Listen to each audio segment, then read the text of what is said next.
शिरोमणि पूज्यपाद स्वामी द्वारा रचित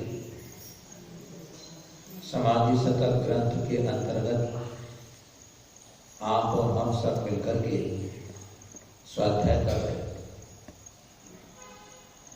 स्वाध्याय के अंतर्गत अपन आज 86 नंबर की कारिका को करेंगे। 86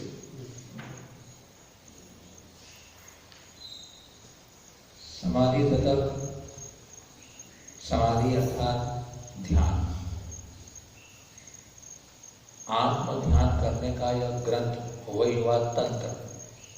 समाधि तंत्र कहो या समाधि को साधने का ग्रंथ कहो, एक ही बात है। अनादिकालीन अविद्या के संस्कार से हम संसारी जीव शरीर आदि में आत्मबुद्धि किए हुए रहते हैं। उस शरीर आदि में जो अपने पने की जो कल्पना है उसे मिटाने के लिए, उसे दूर करने के लिए आत्म भावना, आत्मचिंतन जरूरी है। अभी हम द्रव्य संग्रह का स्वाध्याय कर रहे हैं, उसमें बहुत अच्छी बात आई जहाँ उन्होंने धर्म द्रव्य का लक्षण किया। ब्रह्मदेव सूर्य ने उसकी व्याख्या की। वहाँ जिस प्रकार की धर्म द्रव्य जीव और भूतगल को गमन करने में सहकारी कारण होता है, उसी प्रकार व्यवहार में से सविकल्प दशा में मैं शुद्ध हूँ, बुद्ध हूँ, नित्य हूँ, निरंजन हूँ, एक हूँ, अखंड हूँ, अविनाशी हूँ, ज्ञाता दृष्टा हूँ, समय सार रूप हूँ, असंख्यात प्रदेशी हूँ, शरीर से भिन्न हूँ, अनंत गुणों का पुंज हूँ, अखंड हूँ, अनंत दृष्टि स्वरूप हूँ, चित्त चैतन्य चमत्कार स्वरूप हूँ। जितने हम अपने शुद्ध आत्मा के स्वरूप का विचार करते हैं, वह मोक्ष में जाने के लिए सहकारी कारण होता है। चिंतन भी अगर आप कर रहे हो, विचार भी कर रहे हो उसे अपने शुद्ध स्वरूप का, अपनी आत्मा का, तो तुमको सिद्ध गति में ले जाने में सहकारी कारण बनेगा ही। बताओ आप, सुबह पढ़ा है ना, तो अपना व्यर्थ नहीं जाता है ये अपना सुना हुआ, गुना हुआ, पढ़ा हुआ व्यर्थ नहीं जाएगा। व्रत के बारे में चर्चा चल रही थी कल कि आवर्ती व्रतों को छोड़ दे और फिर परम आत्मा में स्थिर हो जाए। फिर बताया था कि कैसे त्याग करें। तो पहले अव्रतों को छोड़ें, उसके बाद व्रतों का निष्ठापूर्वक पालन करें, अत्याचार रहित पालन करें, और फिर उन व्रतों में जब आप परिपक्व हो जाओ तो फिर परमात्मा पद के प्राप्त होने पर या अपने शुद्ध स्वभाव के प्राप्त होने पर उन्हें छोड़ दे। बताया था कि जो अंतर्जल्प होते हैं वे अंतर्जल्प ही दुख के कारण है। अंतर्जल्प मतलब अपन अंदर ही अंदर जो कुछ भी विचार करते रहते हैं, जब तक वो शांत नहीं होंगे, और जो अपन अंदर ही अंदर संकल्प विकल्प जो बोलने का काम करते हैं वो रागत देश की परिणति है। और जब तक अपनी आत्मा रागत द्वेष से परिस्पंदित होती रहेगी, हमें अपने शुद्ध स्वभाव के दर्शन नहीं हो पाएंगे। इसलिए इन विकल्पों को छोड़ने के लिए जितने हम इन रागत द्वेष के निमित्त भूत साधन हैं उनको अवॉइड करें, उनसे निवृत्त हो गए, उनसे बचे। देखो शास्त्रों में कहा है, आचार्यों ने, विद्वानों ने, कि अभी अपने को जो हमारे अंदर परिणामों को खराब करते हैं, उन निमित्तों से बचना चाहिए। निमित्त करता कुछ नहीं है, लेकिन निमित्त बिना होता भी नहीं। तो जो निमित्त हैं आत्मा के अहितकारी, उनको छोड़ें, उनसे बचें, और जो आत्मा के हितकारी निमित्त हैं उनको जुटाएं, उनका संपर्क करें, उनको इकट्ठा करें। अब आज 86 नंबर कारिका में यह बात कहेंगे कि विकल्प जालों के नाश करने का क्रम, क्योंकि अव्रती होना भी एक प्रकार का विकल्प है। जो व्रती नहीं है, अरे मैं व्रत कब धारण करूंगा, मैं कब व्रत धारण करूंगा। अब जो व्रती हो गए तो अब व्रती को भी अपने व्रत के पालन करने के विकल्प चलते हैं, है ना। तो बोले हैं कि आपको इन विकल्पों को नष्ट करना है, नाश करना है, उसका क्या क्रम रहेगा बताएगा। अव्रती व्रतमादाय व्रती ज्ञान परायण परात्म ज्ञान संपन्न स्वयमेव परो भवेत्। अव्रती व्रतमादाय व्रती ज्ञान परायण परात्म ज्ञान संपन्न स्वयमेव परो भवेत्। अव्रती व्रतम आदाय, जो अव्रती जन हैं वे व्रत को धारण करके उस संबंधी विकल्पों को नाश करें। अव्रती क्या करे? अव्रती संबंधी होने वाले जो अंदर विकल्प हैं, विचार हैं, उनको व्रत धारण करके आप शांत कर दो। एक काम हो गया ये वाला। व्रती ज्ञान परायण, और जो व्रती हो जाए तो व्रत अवस्था में होने वाले विकल्पों को ज्ञान में परायणता करे। अर्थात जो अपना निर्विकार निर्विकल्प जो अपना आत्मा है, उस आत्म ज्ञान में जुटे रहे, लगे रहे, तो व्रत संबंधी विकल्प छूट जाएंगे। बाहुबली भगवान 1 साल तक खड़े रहे,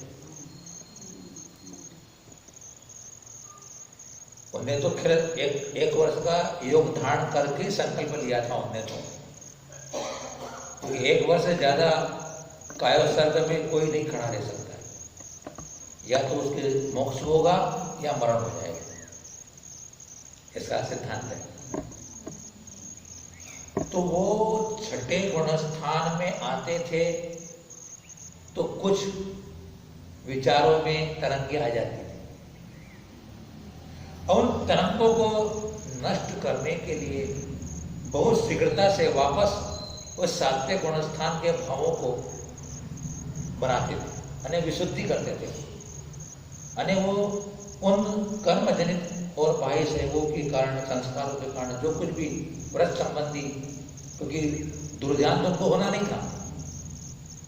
जिनको दीक्षा लेने के बाद विद्या प्रकट हो गई हो, तो ऐसा वृद्धि प्रकट हो गई, उनको दुर्ध्यान होने की संभावना नहीं। जो मनोपरे ज्ञानी हो जाते हैं उनको 5वां गुणस्थान भी नहीं कभी होता है, और 6ठे गुणस्थान से गिर के नीचे भी नहीं आते हैं, ध्यान रखना।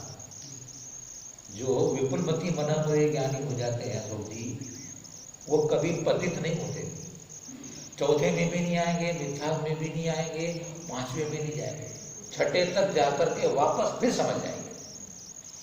तो वो उन विकल्पों को वापस अपने शुद्ध स्वभाव का विचार करके फिर नष्ट कर दे। तो तुम जब व्रत धारण कर लो, व्रत धारण करने के समिति आदि के विकल्प होते हैं, समिति के विकल्पों को तो दूर करने के लिए जितने आप एकांत में जाकर के अपने आत्मा के स्वरूप के विचार में या ध्यान में रहोगे, धर्म ध्यान में, शुक्ल ध्यान में, तो आपको किसी ने 6 घंटे या 12 घंटे का ध्यान करने का संकल्प कर लिया। अब गुरुदेव कहते हैं उसको सामायिक का विकल्प नहीं करना है, उसको प्रतिक्रमण का विकल्प नहीं करना, ध्यान में सब आ गया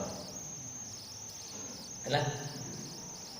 तो वो फिर उसको वो ध्यान में हिलेगा नहीं वो। अगर 12 घंटे का नियम ले रखा है ध्यान करने का, आसन नहीं छोड़ेंगे, वो हिलेंगे डुलेंगे नहीं, तो उनको भी सामयिक प्रतिबंध के विकल्प नहीं। फिर वो जो भी अपने चिंतन धर्म ध्यान के चलेंगे वो करेगा, तो विकल्प छूट गए। तो व्रत होने के बाद ज्ञान परायण बनो, चिंतन में मनन में ध्यान में बैठो। अब फिर क्या करें, फिर क्या करो, परम आत्म ज्ञान संपन्न, जब ऐसा जब ज्ञान परायण हो जाओगे तो पराने उत्कृष्ट, उत्कृष्ट आने क्या हुआ, संपूर्ण ज्ञानों में उत्कृष्ट, वो हो गया परा, संपूर्ण ज्ञानों में उत्कृष्ट। ऐसा जो आत्मज्ञान, परात्म ज्ञान है, निश्चित होती है परात्म ज्ञान, पराने उत्कृष्ट ज्ञान। पांचों ज्ञानों में उत्कृष्ट ज्ञान कौन सा है, केवल ज्ञान। कौन सा ज्ञान है, तो केवल ज्ञान, तो वही हुआ आत्मज्ञान। केवल ज्ञान में क्या है, अब वो स्तुति पढ़ते ना, सकल ज्ञायक तदपि निजानंद रसली, सो जिनेन्द्र जयवंत नित अरि रज रहसवी। जितने भी तीर्थंकर केवल ज्ञानी जो भी हो जाते हैं, वस्तुतः परमार्थ निश्चय से वे तो एक आत्मा के ही ज्ञानी होते हैं, आत्मा में ही तल्लीन रहते हैं, आत्मा की ही सुख की अनुभूति करते हैं। फिर भी व्यवहार से वो सर्वज्ञ होते हैं, व्यवहार से लोग को जानते हैं, लोग को जानते हैं। तो इसका मतलब नहीं उनका विकल्प हो जाता होगा कि जयसिंहपुर के लोग बहुत अच्छे हैं, स्वाध्याय कर रहे हैं, अच्छे लोग आशीर्वाद देते बोले, वो फलाने वाले लोग बहुत पापी लोग, उनको मत आशीर्वाद मत दो। ऐसा उनको ज्ञान में आने के बाद विकल्प नहीं होता, कष्ट होकर जान रहे हैं, न किसी दूसरे के दुख में दुखी होते हैं, सारे लोग के दुख जान रहे हो और सारे संसार का सुख भी जान रहे हैं त्यों का, लेकिन वो सुखी दुखी नहीं होते। क्यों? क्योंकि वो निज का ज्ञान कर रहे हैं। अव्रति व्रत धारण करे, व्रति ज्ञान परायण हो, ज्ञान परायण होने पर तुमको केवल ज्ञान हो जाएगा, केवल ज्ञान से संपन्न हो जाओगे, और केवल ज्ञान के संपन्न होने पर अपने आप तुम्हें मोक्ष की प्राप्ति हो जाएगी। अब आपको केवल ज्ञान होने के बाद कुछ नहीं करना पड़ता, केवल ज्ञान होने के बाद कोई पुरुषार्थ नहीं करना पड़ता है। 12वें गुणस्थान तक पुरुषार्थ, मोक्ष मार्ग कहां तक है, कायदे से 12वें तक ही, बाद में तो अपने आप से नष्ट हो जा रहा है, मेहनत क्या करना पड़ी 12वें तक।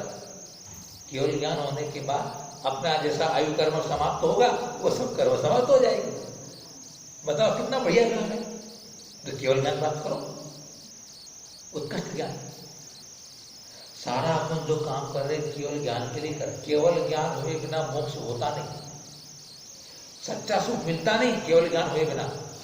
और केवल ज्ञान निश्चय रत्नत्रय के बिना नहीं होता, निश्चय रत्नत्रय व्यवहार रत्नत्रय के बिना होता नहीं, और व्यवहार रत्नत्रय देवसार गुरु की श्रद्धा के बिना होता नहीं।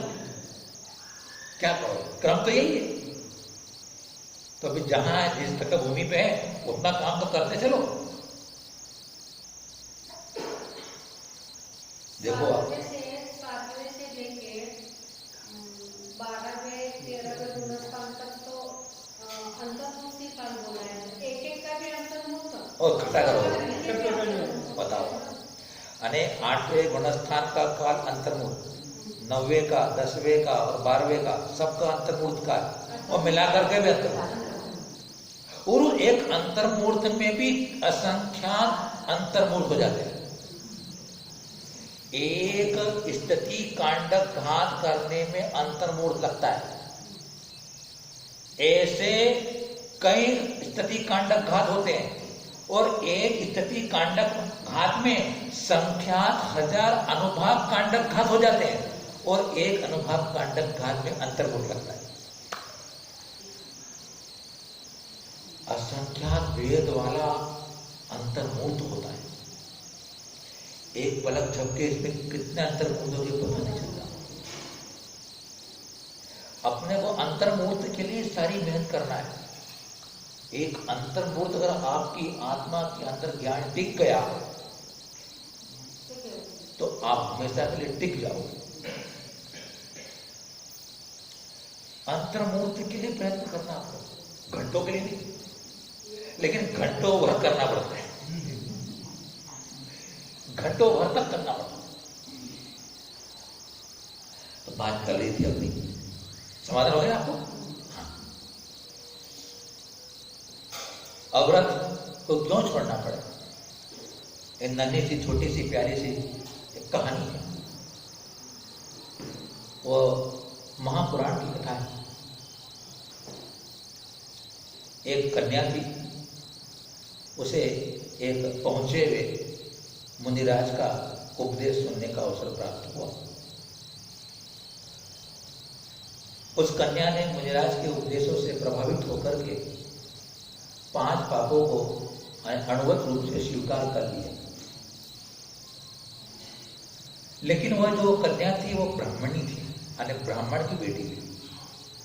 उसका जो पिता था वो ब्राह्मण था, वह जैन धर्म का विद्वेषी था, जैन धर्म का शत्रु था। वो मुनियों से घृणा ग्लानि करता था। जब वो बेटी अपने घर में आई और अपने पिताजी को कहा कि आज मैं मुनिराज के पास गई, मैं व्रत ग्रहण करके व्रत लेके आ गई। इस बीच में आपको बात बता दे, वो मुनिराज ने उस कन्या को कह दिया कि, क्योंकि वो तो अवधि ज्ञानी थे मुनिराज, कि अगर तू घर जाए और तेरे पिताजी इन व्रतों को छोड़ने को कहे तो उनको कहना मैं तुम्हारी बात तो मानूंगी, लेकिन यह व्रत मैंने जिन मुनि से लिए उन्हीं के पास छोड़ूंगी, उन्हीं के बाद मैं देख आऊंगी। इतना उनको समझा दिया। उस बेटी का नाम था नागश्री, कहानी सुनी होगी आप लोगों। और उसके पिता का नाम सोम शर्मा ब्राह्मण का नाम। अब वो बोले कि वो पिताजी नाराज हो गए बहुत, और उस पर गर्म हो गए।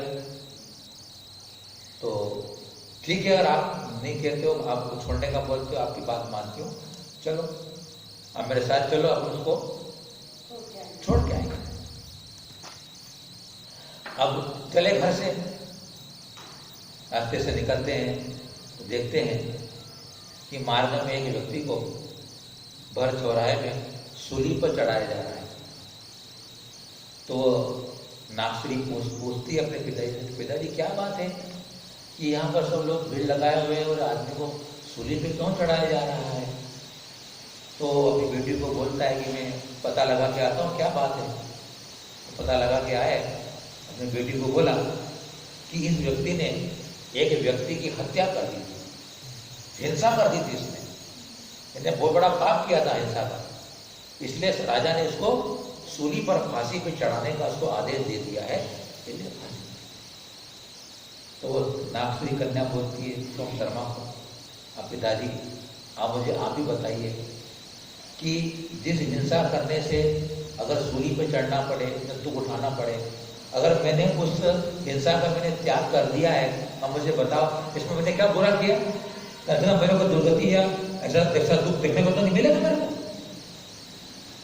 बोले तू बहुत चपल और बहुत चालाक है तू, परंतु मैं जो कहता तेरे को बात तो छोड़ने पड़ेगा। वो जिद्दी करने लगा, देखो चलो ऐसा कर, तू नहीं मानती है तो अहिंसा वाद को पालन करना, कोई बात नहीं, चल। थोड़ा वो आगे चलते हैं तो फिर भीड़ का दृश्य देखा उसने को, एक व्यक्ति को लोग उसकी जीभ काट रहे थे। जीभ काटते हुए देख करके फिर उसने और लड़की ने पूछा, पिताजी क्या बात है, लेकिन जीभ क्यों काटी जा रही है?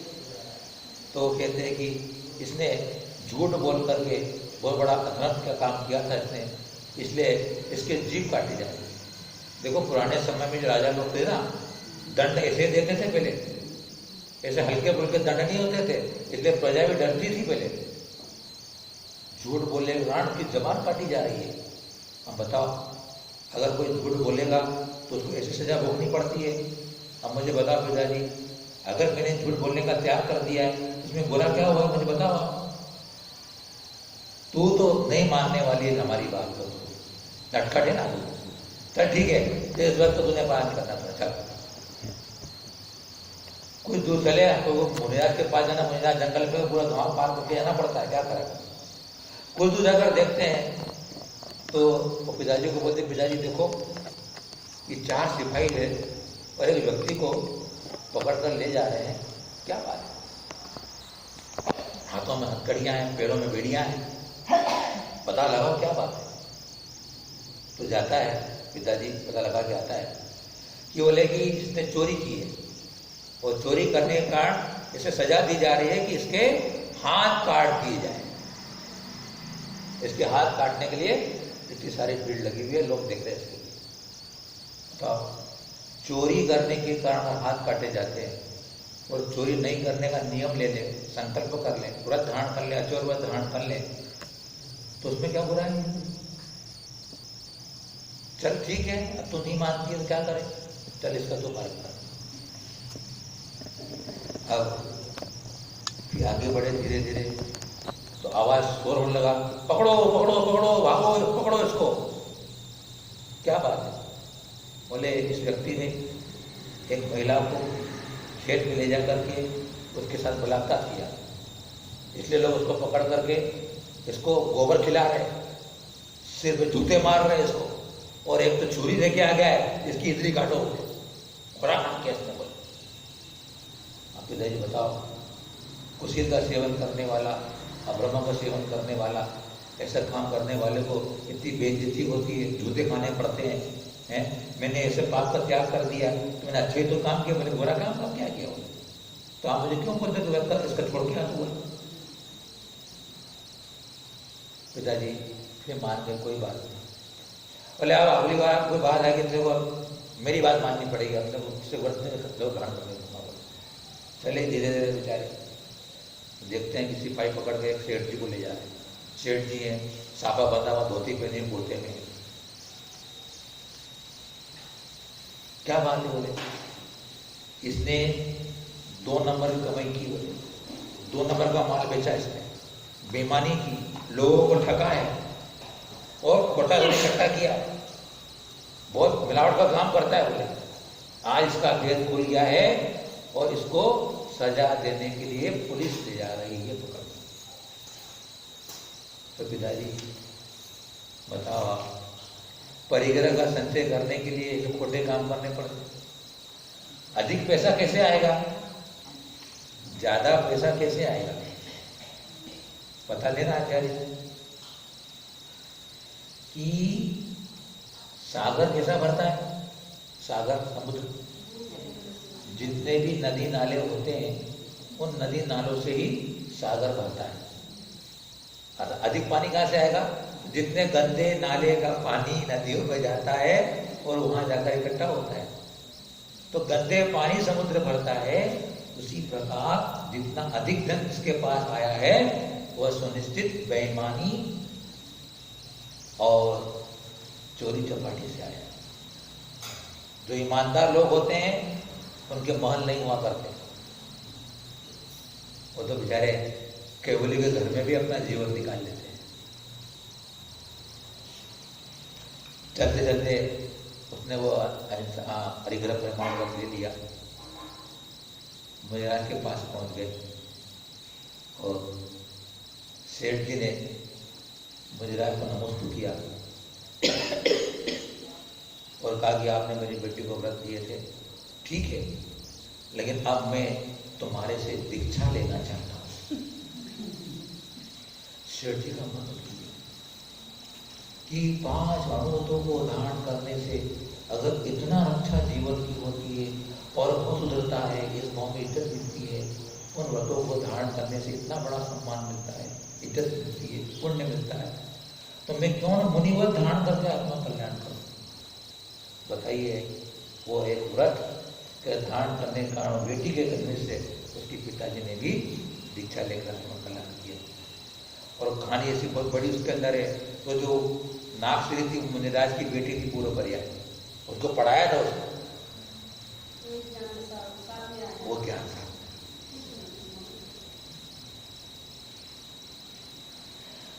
अब आगे बढ़ाते हैं।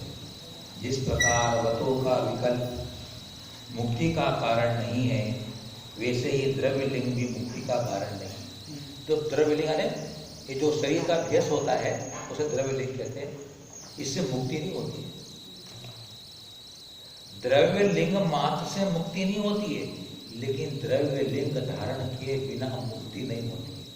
लेकिन यहाँ तो उनकी बात कर रहे हैं जो अन्य लोग सिर्फ वे धारण करके मुक्ति मानते हैं, उनकी बात है।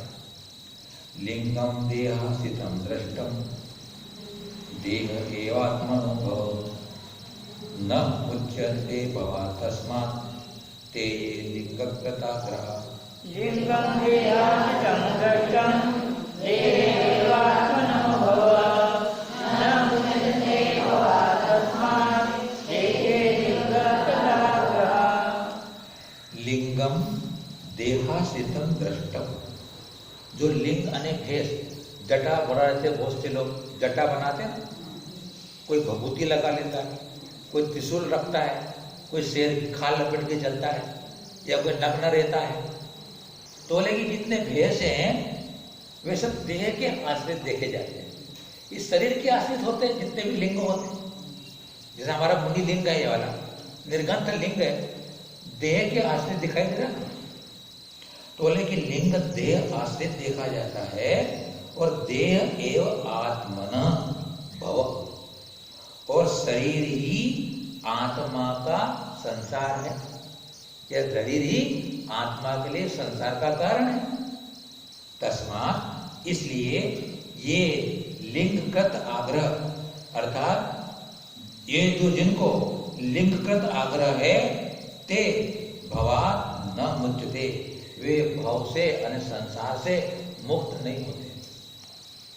वो कहते हैं कि अगर आपने भगवा कपड़ा पहन करके घर को छोड़ दिया है और सिर मुंडा लिया है और तुम्हारे को मुक्ति हो जाएगी, ऐसा उनको सिर्फ वेश मात्र से ही मुक्ति मानने की आग्रह है, उनकी ऐसी कल्पना है। लेकिन जनागम कहता है कि जब तक तुम्हें अंतरंग से भावलिंग यानी शुद्ध आत्मा के श्रद्धान ज्ञान अनुसरण पूजा को भाव जब तक नहीं हुआ है, तब तक यह द्रव्य लिंग मुक्ति का कारण नहीं होता। किसी को जातिगत आग्रह है कि जाति उच्च जाति में ब्राह्मण जाति में उत्पन्न हो जाने के बाद मुक्ति हो जाती है, तो जातिर्देहासिता दृष्टा देह एवात्मनो भव न मुच्यन्ते भवा तस्मात् ते ये जातिकृताग्रह। जातिर्देहासिता दृष्टा देह एवात्मनो भव न मुच्यन्ते भवा तस्मात् ते ये जातिकृताग्रह। जाति यानी कौन सी? ब्राह्मण है, विष्णु वैश्य है, आदि जो भी जातियां होती है, वे जाति देह आश्रिता दृष्टा, शरीर के आश्रय से देखी जाती है। अब इस शरीर से पहचानते नहीं कि मुसलमान है, ये हरिजन है, ये जैन है, या ये क्षत्रिय है, तो शरीर के आश्रय से जाति देखी जाती है। और देह एवं आत्मानुभव, और देह शरीर ही आत्मा के संसार का कारण है। जो संसार में क्यों है? इस शरीर का नहीं। तो तस्मात् इसलिए ये यानी जो जातिकृत आग्रह, अर्थात जिनको या जो जाति का अभिमान करते हैं, जाति का आग्रह रखते हैं, ते भवात् न मुच्यते, वे संसार से मुक्त नहीं होते। मात्र ब्राह्मण जाति में जन्म लेने से मुक्ति हो जाती होती, तो सभी ब्राह्मण को मुक्ति हो जाना चाहिए। लेकिन हमारे आचार्य कहते हैं कि उत्तम जाति मुनिपद धारण के बिना और अंतरंग विशुद्धि को बिना मुक्ति होती नहीं है। और मात्र अगर उत्तम जाति में हो गया है और मुनिपद भी धारण कर लिया है और अंतरंग में भावों की शुद्धि नहीं हुई है, तो हमको भी मुक्ति नहीं होने वाली। तो जो शरीर के आश्रित इन विकल्पों से मुक्ति मानते हैं, उनकी सब मिथ्या मान्यता है, उनको मुक्ति नहीं हो सकती है। अब किसी को आगम शास्त्र का आग्रह रहता है कि शास्त्र में ऐसा लिखा हुआ है, क्या लिखा हुआ है? जाति लिंग विकल्पेन येषां च समयाग्रह तेऽपि न प्राप्नुवन्त्येव परमं पदमात्मनः। जाति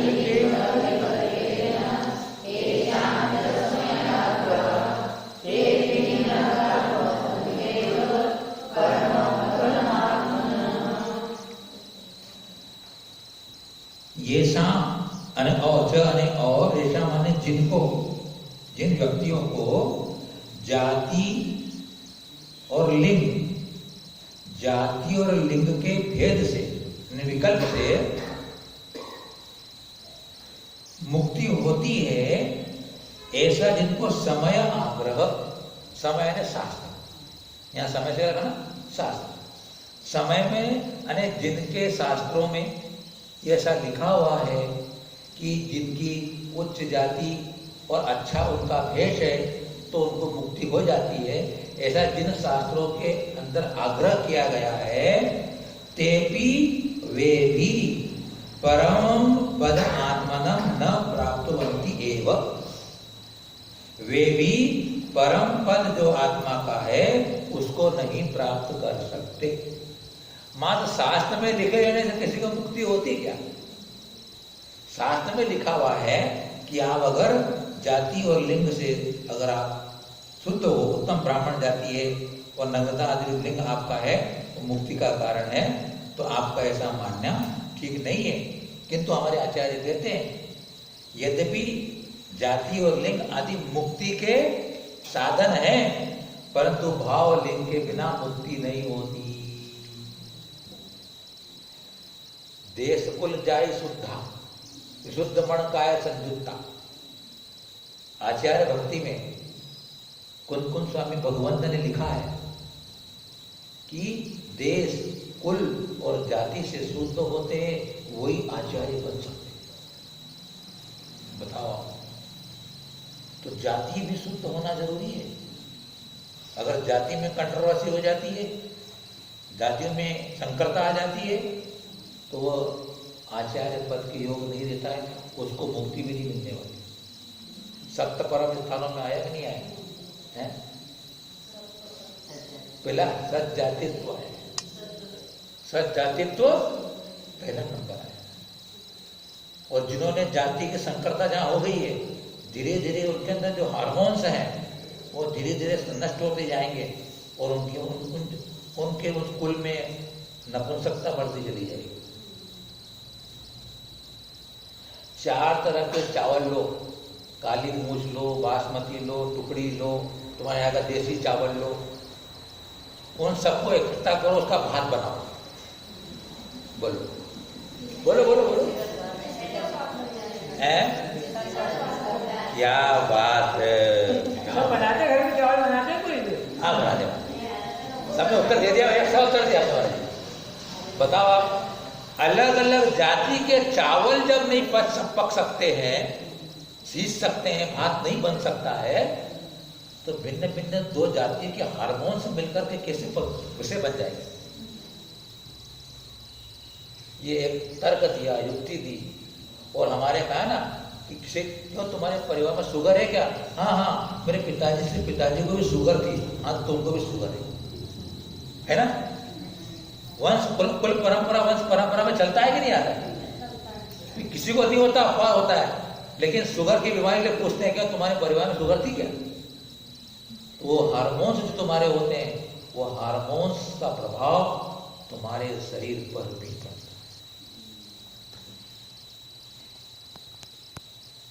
तिलोकार में लिखा कि जो इस प्रकार के जो माने विधवा वाले हैं या जाति संकर वाले आहार दे देते हैं, वो कुभोग भूमि में जाते हैं। कहाँ जाते वो? कुभोग भूमि है, वहाँ खाने को मिट्टी मिलती है, मीठी मिट्टी मिलती है। तो कुछ फल भी खाते हैं, लेकिन उनके मुख सब पशुओं जैसे होते हैं। हाथी का मुख, खरगोश का मुख, घोड़े का मुख, ऐसे उनका मुख होते, पूंछ होती, बड़े बड़े उनके पंख होते, कान बड़े बड़े होते हैं, ओढ़ भी लो बिछा भी लो, ऐसे मानव होना पड़ता है। कुभोग हो गया।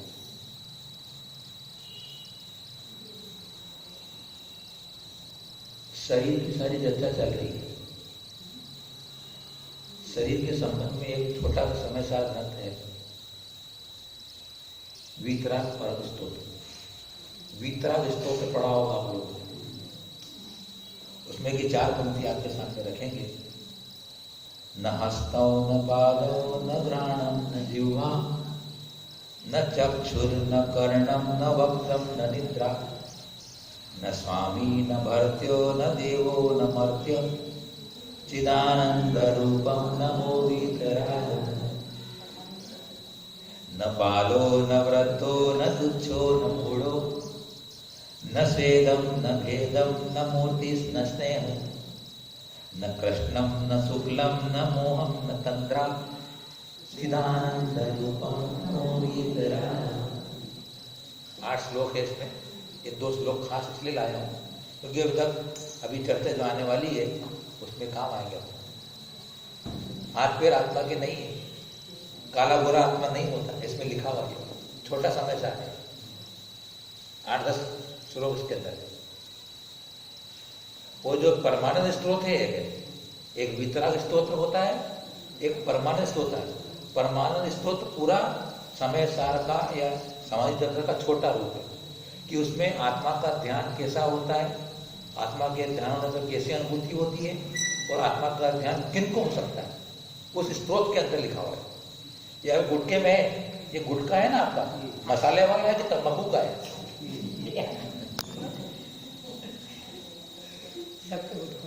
तो गुटकों में है, पढ़ना आनंद आएगा। शाम को कभी भक्ति करते हो तो एक दिन कभी इसको पढ़ लिया करो, आप लोग अच्छा लगेगा, है ना। यत्यागाय निवर्तन्ते भोगेभ्यो यदवाप्ते प्रीतिं तत्रैव कुर्वन्ति द्वेषमन्यत्र मोहिनः। यत्यागाय निवर्तन्ते भोगेभ्यो यदवाप्ते प्रीतिं तत्रैव कुर्वन्ति द्वेषमन्यत्र मोहिनः। अब उसने बताया अपने को गुरुदेव कि जाति और लिंग आदि सब कुछ तुमको प्राप्त हो गया, लेकिन उसमें मोहित की दशा कैसी होती बताया। मोहित जो कैसा काम कर लेता है, बड़ी दर्दनाक कहानी इसके अंदर आने वाली है। यद त्यागाय यानी जिसके त्याग करने के लिए, या जिसके त्याग से मतलब क्या हुआ, या शरीर से निर्मोही होने के लिए, त्याग ने मोह यानी उससे मोह छोड़ने के लिए, यह त्यागाय जिस शरीर की प्रति ममता त्याग करने के लिए, यद अवाप्तये और जिस वितराग दशा को प्राप्त करने के लिए, अवाप्त यानी प्राप्त करने के लिए, शरीर से ममता छोड़ने के लिए और वितराग अवस्था को प्राप्त करने के लिए भोगेभ्य निवर्तन्ते, उस साधक ने, उस जीव ने पंचेंद्रिय के विषय भोगों को निवर्तन्ते ने त्याग कर दिया। क्यों त्याग किया? कि शरीर से ममता में छोड़ दूं और मैं मेरी वितरागता को प्राप्त करूं। किंतु मोहिन तत्र एव प्रीतिम कुर्वन्ति, लेकिन जो मोही होते हैं, मोही मनुष्य, मोही जीव होते हैं, वे तत्र अने उस शरीर और पंचेंद्रिय के विषयों में ही प्रीतिम कुर्वन्ति, प्रीति करते, राग करते, अन्यत्र द्वेषम, और जो वितरागता को प्राप्त करने वाले साधन होते हैं उनसे वे द्वेष करते हैं। बताओ कितनी सीढ़ी पहुंचने के बाद फिर वहां जाकर के इस मोह ने उस व्यक्ति को फिर गिरा दिया। शरीर में ममता ना हो इसलिए अपने सारे शान शौकत घर के सुख सब छोड़ दी, और पंचेंद्रिय के विषयों में तो फिर वहां जाएंगे, पंचेंद्रिय के विषयों को भोगने में तो राग द्वेष होता ही होता है। इसलिए उन्हें घर का खाना पीना, बिस्तर, परिवार, पत्नी, बेटे सब छोड़ दिए, कपड़े भी छोड़ दिए, सब छोड़ दिया। लेकिन मोह के कारण अभी उसकी शरीर से ममता भी नहीं गई और भोगों की वांछा भी नहीं गई। तो अब क्या करता वो? उसमें प्रीति करता है, और जो वितरागता के साधन थे, उपवास करना, तपस्या करना, त्याग करना, एकांत में रहना, मौन रहना, साध्य करना, ध्यान करना, अब इन सब में उसको द्वेष हो गया। अरे बाप रे, मोह बड़ा बलवान, ये मोह की तो लीला चल रही है। कल चर्चा की थी 11वें गुरुधाम से गिर गया आदमी, भिन्न 10 पूर्वी, नाम सुना होगा आप लोगों ने, एक अभिन्न 10 पूर्वी और भिन्न 10 पूर्वी। जब वो तपस्या की साधना करते हैं, 11 अंग 14 पूर्व के अंदर 10वें विद्यानुवाद पूर्व का जब उनको अध्ययन होता है, ज्ञान होता है, तो 700 विद्याएं उनके सामने खड़ी हो जाती है। वो ध्यान से उनकी साधना तपस्या, और विद्या उनको बोलती है हमें काम बताओ क्या है। तो उस विद्याओं के राग में, मोह में जो मुनि च्युत हो जाते हैं, अर्थात वो विषयों के प्रति आसक्त हो जाते हैं, और फिर वो उस मुनि धर्म की तपस्या को छोड़ करके उन विद्याओं के माध्यम से भोगों में लिप्त हो जाते हैं। अनेकों स्त्रियों को भोगते हैं, बताइए, मुनि बनने के बाद। और जो इस विद्याओं के आने पर उन्हें कोई आदेश नहीं देते हैं, उन्हें छोड़ देते हैं, हमको तुम्हारे से कोई काम नहीं है, वो अभिन्न 10 पूर्वी होते हैं और वो आत्म कल्याण कर जाते हैं। बताओ कहां पहुंच जाता है, क्या करो।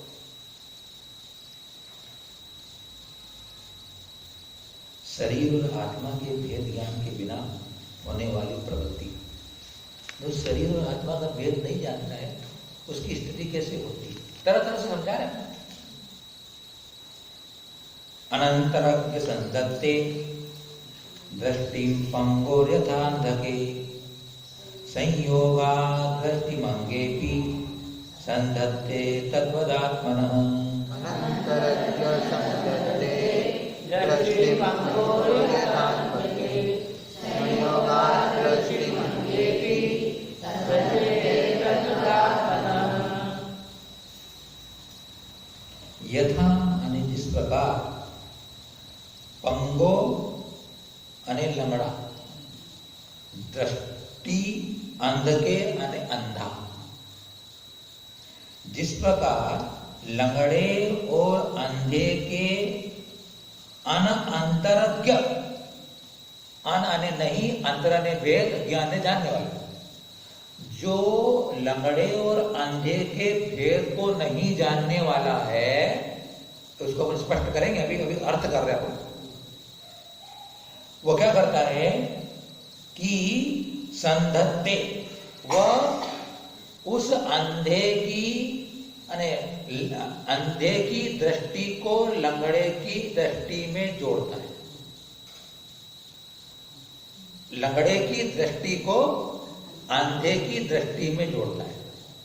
कौन? जिसको अंधे और लंगड़े का भेद नहीं अभी ज्ञात हो रहा है। तद्वत उसी तरह अंतरज्ञ, जिसको शरीर और आत्मा के भेद का ज्ञान नहीं है, ऐसा वह बहिरात्मा शरीर और आत्मा के संयोग से आत्मनः दृष्टि, आत्मा के देखने की दृष्टि को अंगे भी संधत्ते, वह शरीर में जोड़ता है। दो मित्र थे, एक अंधा था, एक लंगड़ा था, बड़े प्रिय मित्र थे दोनों। अब पास के गांव में मेला लगा, अब दोनों को मेला जाने देखने का मन हुआ। लंगड़ा चल नहीं सकता, अंधा देख नहीं सकता, दोनों विचार करें क्या करें, किसे जाए, मेला लगा हुआ है, बहुत अच्छा बढ़िया वाला। दोनों की बुद्धि चली, ऐसा करो, लंगड़े ने अंधे को कहा कि मैं तेरे कंधे पे बैठ जाता हूं, तू तो चल सकता है ना, तो बोले कि तू चलना, मैं लंगड़ा हूं, मुझको दिखता है, मैं तेरे को रास्ता बताते रहूंगा। अरे वाह, मजा आ गया। कंधे पे बैठ गया, अंधे के कंधे पे लंगड़ा बैठ गया, और वो उसको, जैसे अभी तुम्हारे कारों में लगा रहा था ना जीपीएस, तुम्हारे कारों में जीपीएस लगा रहा था ना, क्या बोलते उसको, जीपीएस बोलते ना, तो उसमें ड्राइवर को सब बताता रहता है, इधर राइट में बढ़ो, लेफ्ट में बढ़ो, सीधे चलो, है ना, बताता रहता है। मतलब ड्राइवर अंधा हो गया।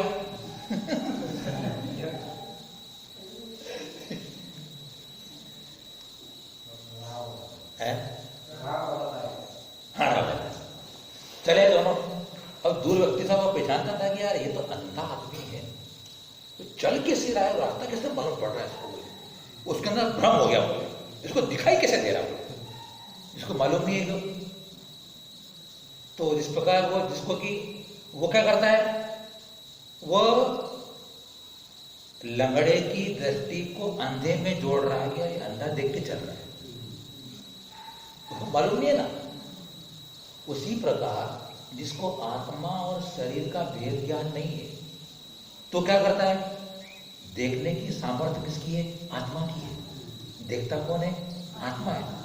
वो आत्मा के देखने की इस दृष्टि को इस आंख में या शरीर में जोड़ता है कि आंख देखती है, कान सुनता है, जबान चखती है, नाक सूंघती है ना। क्यों, उसको भेद नहीं है।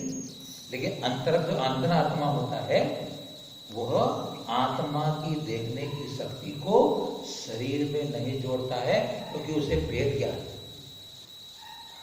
बताओ तो कितना बड़ा यहाँ अपने छोटे दृष्टांत से बताया है कि हम अनादिकाल से आत्मा की शक्ति शरीर में लगाते आ रहे हैं और शरीर के नाश में अपना नाश मान रहे हैं। आज की अंतिम कारिका होगी आप लोगों के लिए, वो इसी संबंधित है। इसलिए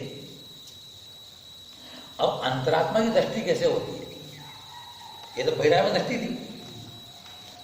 दृष्ट भेदो यथा दृष्टिम पंगोरंधेन योजयेत् तथा न योजयेते दृष्टात्मा दृष्टिमात्मनः। दृष्ट भेदो यथा दृष्टिम पंगोरंधेन योजयेत् तथा न योजयेते दृष्टात्मा दृष्टिमात्मनः। यथा ने जिस प्रकार दृष्ट भेद, जो वेद को देखने वाला है, वेद को जानने वाला है, किसमें भेद जानने वाला, पंगो दृष्टि अंधे, लंगड़े और अंधे की दृष्टि के भेद को जानने वाला न योजये, वह अंधे में नहीं जोड़ता है। जिसको अंधे का और लंगड़े का भेद मालूम है, वह लंगड़े की दृष्टि को अंधे में नहीं जोड़ता है। वो क्या बोलता है कि लंगड़ा उसको रास्ता बता रहा है और ये चल रहा है, उसको भेद मालूम है। इसलिए वो क्या करता है, दोनों में भेद करता है कि नहीं, चल तो रहा है भला अंधा, लेकिन दृष्टि मिल रही जिससे उसको लंगड़े से। अंधे में चलने देखने की ताकत नहीं।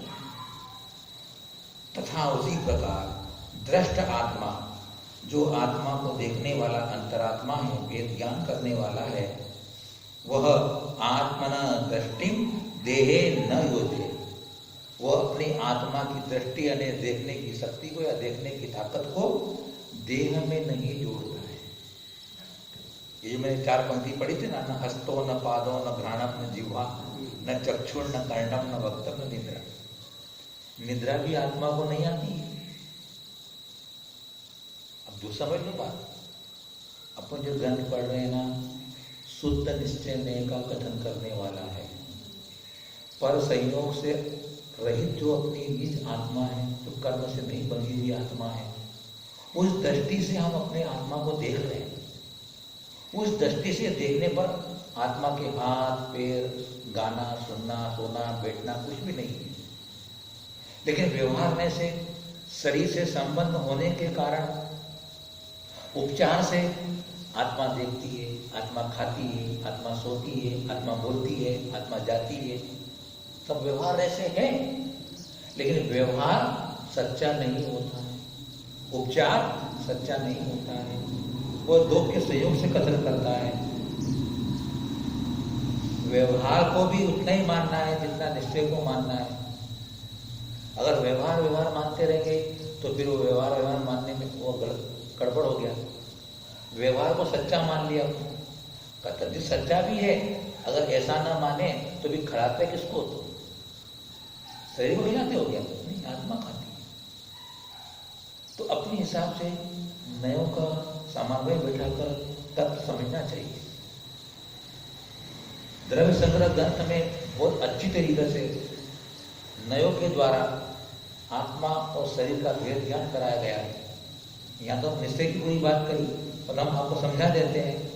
अगर इसका भी अपने एकांत लगा लिया अपन ने कि आत्मा देखती नहीं, खाती नहीं है और हमेशा हर व्यक्ति से ऐसी बात करते रहेंगे तो उनको पागल बोलेगा। क्या बोलेगा वो? हमने एक दिन कहा था आपको, निश्चय नय का विषय अपने लिए, निश्चय नय की दृष्टि अपने स्वयं के लिए और व्यवहारने की दृष्टि आप सब बाहर के लिए। लेकिन दृष्टि दोनों रखो। दूर का चश्मा भी लगा के रख सकते हो आप और पास वाला चश्मा भी लगा के रख सकते हो। और आजकल तो प्रोग्रेसिव आ गया, दूर का और पास का एक साथ होता है। जब व्यवहार में जाओ तो दूर का चश्मा लगा लेना, दूर का दिखने लग जाएगा तुम्हारे। और निश्चय में जाओ तो पास का चश्मा लगाना तो अपने पास का दिखने लग जाएगा। निश्चय में क्या है? पास का चश्मा। व्यवहार में क्या है? अब तुम दूर का चश्मा लगा के रखते हो तो पास का दिखेगा कैसे तुम्हारे? आपका दूर का है कि पास का चश्मा है? माजी आप बताइए, कल परोक्ष वाले उनको मालूम ही नहीं मेरा कौन सा है।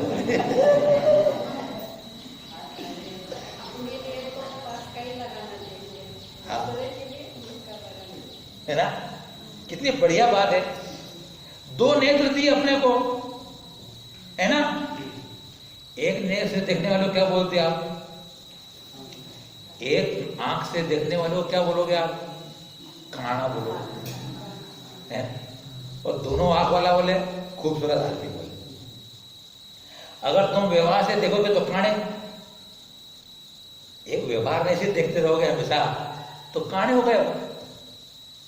और जब व्यवहार को देखो तो उसको बंद कर लो और निश्चय देखो उसको बंद कर लो और दोनों से देखो तो बड़ी क्षमता हो जाएगी। जब समय सार में पहुंच जाते हैं, निश्चय और व्यवहार दोनों चले जाते हैं।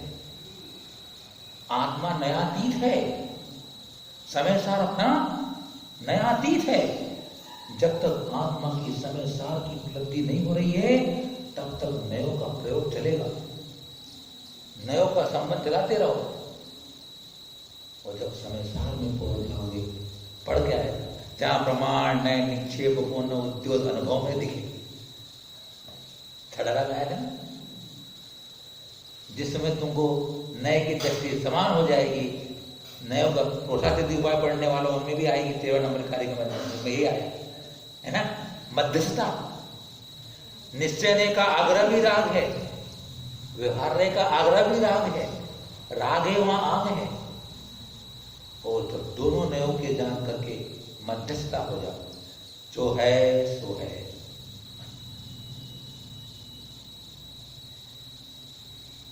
तो बहुत अच्छी तरह से आनंद आ रहा है यहाँ पर। आप लोगों के निमित्त से बहुत अच्छी तरह सुनते हैं, आप लोग ध्यान से सुनते हैं। आप सबके लिए मंगल आशीर्वाद है।